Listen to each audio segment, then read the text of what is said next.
Welcome to part 2 of my Voidwalker build series. We'll be going over a control-centric build utilizing Collective Obligation.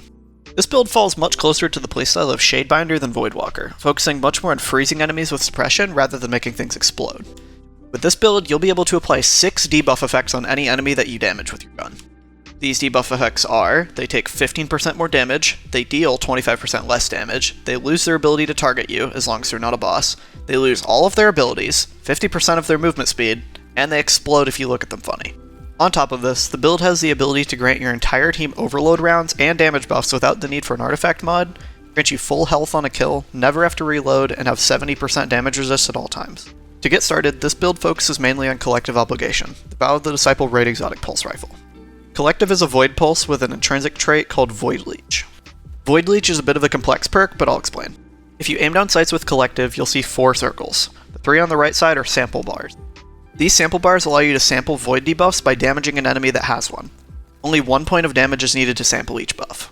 Going from top to bottom, it goes Suppression, Weaken, and then Volatile. The way I remember them is that the top is control debuffs and the bottom is damage debuffs. Suppression is a hard control debuff, disabling enemy movement and abilities, thus it's at the top.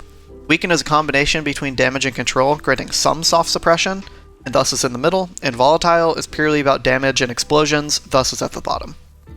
The bottom bar is the charge bar. You charge this up by damaging any enemy that has a void debuff, and when it's full, you can hold reload to swap into an alternate firing mode for 15 seconds where you apply all of your sampled void debuffs to any enemies that you hit, as well as gaining a 20% damage buff. If you kill a void debuffed enemy or gain a void debuff yourself, the charge bar instantly fills up. On top of this, it has a side trait called Umbral Sustenance, where you gain a full magazine when you refresh one of your void buffs. Collective Obligation is the bread and butter of this build, and we're going to crank up its power to 11. Our goal here is to have an ability cycle that allows us to have infinite Child of the Old Gods, to be able to send out weakens to champions and such, and then spray Collective on the field to apply as many debuffs as possible. Our goal here isn't really to outright kill everything, but rather disable everything on the field with suppression to make it impossible for them to kill us. This build is inspired by my Stasis Warlock build, and serves essentially the exact same purpose. But first, we're going to go over the mods. For combat style mods, we have Reaping Well Maker, a well generator mod that creates a void well on your next weapon kill after casting a class ability. Well of Utility, a well consumer mod that grants additional class ability energy upon picking up a void well. Bountiful Wells, a well generator mod that grants well generator mods the ability to stack. Well of Tenacity, a well consumer mod that grants 50% damage resist for 5 seconds upon collecting a void well. And finally, Elemental Time Dilation, a well consumer mod that allows buff-based elemental well mods to stack.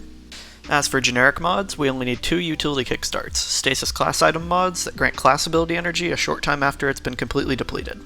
For aspects and fragments, we're going to want Feed the Void and Child of the Old Gods, as well as the echoes of Expulsion, Domineering, Instability, and Undermining. If you want to run a different fragment of your choice, Undermining isn't really required and can be swapped out since Chog gives you more than enough Weaken.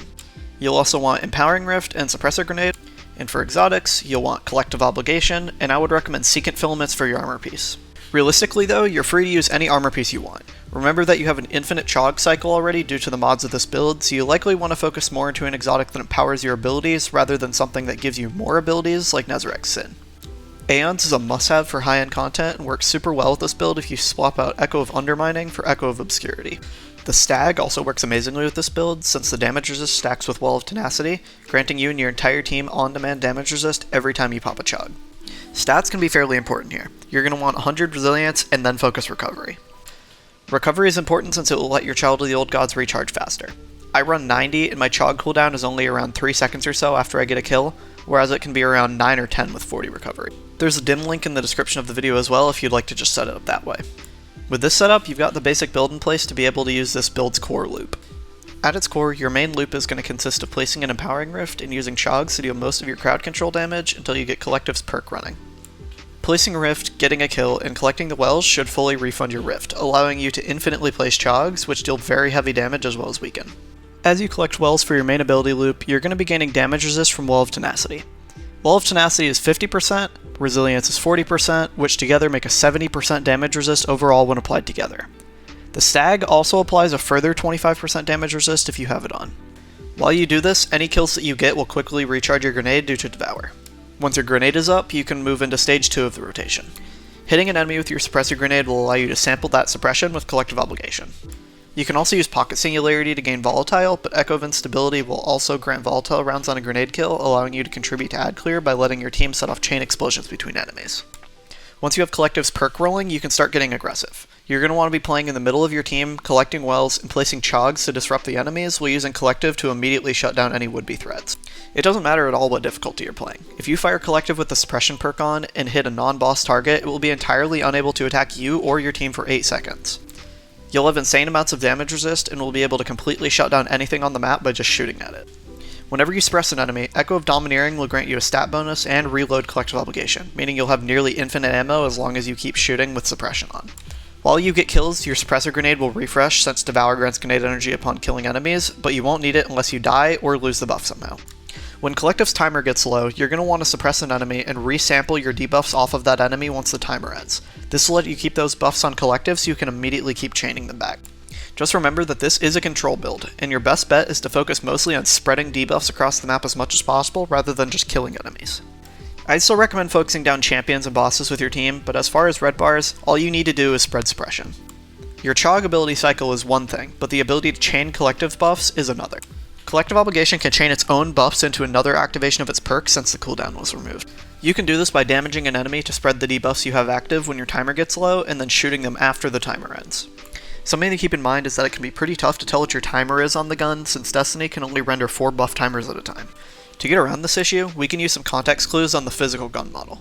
As your charge bar charges up, a black darkness effect will progressively cover the gun. When you pop the perk, this darkness effect will slowly drain towards the front of the gun, and instead of using the timer, you can use this darkness effect. This effect is a bit easier to see on the ornament, so I'd recommend grabbing it from the archives if you use Collective often.